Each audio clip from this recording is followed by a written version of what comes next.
Good afternoon, bringing you season's greetings, Happy New Year from Freedom Watch. I'm Larry Klayman. I'm the founder of Judicial Watch and now Freedom Watch. And there are a lot of things that have been happening over this holiday period, but nothing more important than this whole so-called controversy over whether Russia hacked the Democratic National Committee and hacked the email accounts of John Podesta, the campaign chairman at the time of presidential candidate Hillary Clinton. I have to look at this with some amusement, and I urge people to go to our website at freedomwatchusa.org, freedomwatchusa.org, because years ago we brought a lawsuit after Edward Snowden revealed that the National Security Agency and other intelligence agencies were in fact hacking, intercepting, eavesdropping, that is, getting the telephone messages of hundreds of millions of American citizens. This ultimately was ruled, when I filed a lawsuit in federal court in Washington, D.C., to be a violation of the Fourth Amendment of the Constitution. This gave rise to what's now known as the USA Freedom Act, where telephone information is no longer turned over automatically, routinely, by the telephone companies, including Verizon, Sprint, AT&T, and others, to the National Security Agency, CIA, FBI, and others, but in fact there has to be some probable cause and a warrant for that information to be provided. You have to show that either there's a terrorist act in the making or communication or a crime that's being committed. This was important. Now, do I believe that the intelligence agencies are following the law? No, because they never have. In fact, there's a documented history, and again, go to our website at freedomwatchusa.org and read the court pleadings in Klayman versus Obama of them always violating the law. So for John Brennan, the head of the CIA and other intelligence agencies, to come out during the last few weeks and say that in fact Russia had influenced our elections by hacking the accounts of the DNC, Democratic National Committee, and John Podesta, campaign chairman of Hillary Clinton, was very, very hypocritical, because these agencies have committed much far greater crimes than even the Russian government is alleged to have done. And it's very important to also note that John Brennan is a political animal. In fact, he's a political hack. He was put in there by Barack Obama. He's head of the CIA, and he's been implicated in these crimes by our client, Dennis Montgomery, who was a CIA contractor who went to the FBI. I took him to the FBI with the supervision of a federal judge, Royce Lamberth, and he has testified in front of the CIA under oath. He's provided 47 hard drives with 600 million pages of documentation to show that in fact Brennan and these others at the intelligence agencies, including James Clapper, the director of national intelligence, Keith Alexander, who then was at the NSA, were involved in effect hacking, harvesting the financial and other confidential information of prominent Americans, including myself, back in 2007. They hacked 156 judges. They hacked the Chief Justice of the U.S. Supreme Court. They hacked Justice Ginsburg, apparently, and others. Prominent businessmen, undoubtedly Donald Trump himself, was hacked by the CIA, NSA, and other intelligence agencies. And this is the big scandal.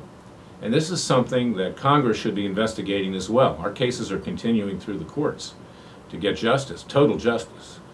But it's something for Congress to look at. The House Judiciary Committee, which oversees the legal system, should be looking into why judges were having their accounts hacked by the intelligence agencies.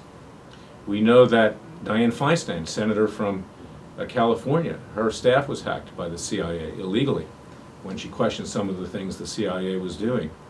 So to focus solely on the Russians, and if the Russians were involved, certainly that should be addressed. But that hasn't been shown. And particularly, it's very suspect given the fact that John Brennan of the CIA is leading the charge to try to discredit and delegitimize the presidency of Donald Trump. Because these intelligence agencies are more powerful than even the President of the United States. They hold this information that they've obtained illegally, unconstitutionally, over the heads of judges, prominent businessmen, and others who would criticize and challenge the government. The judge in our case, Richard Leon, called this almost Orwellian, like Big Brother. This is a threat to our democracy, not Russian hacking. We should know better. We should have systems that prevent that hacking. And you can bet, and I'm not justifying it, that the United States hacks into sensitive Russian agencies and politicians.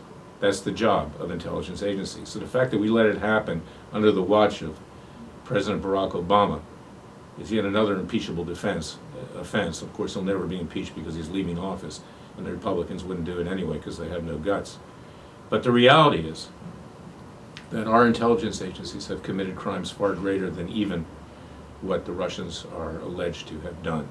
And this is a threat to all of us because hundreds of millions of Americans have had their telephonic metadata, have had their internet communications, have had their social media hacked, that is wiretapped, that is intercepted by these intelligence agencies without regard to whether they're communicating with terrorists or committing a crime. And you cannot have that in a democracy. If our founding fathers had been in this situation, with King George III having the CIA, NSA, and other intelligence agencies being able to hack all of their information, they never would have made it to Philadelphia. They would have been arrested and imprisoned before they had a chance to sign the Declaration of Independence. So I give you that New Year's message today because this is a new dawn. We have a new president.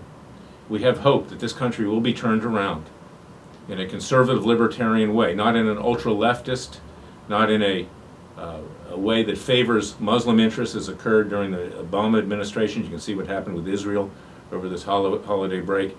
Not in a way to break down law enforcement and law and order in this country, which Obama has also fomented along with his attorney generals, Loretta Lynch, and before that Eric Holder, with Black Lives Matter, with Nation of Islam, with Louis Farrakhan, with Al Sharpton and others.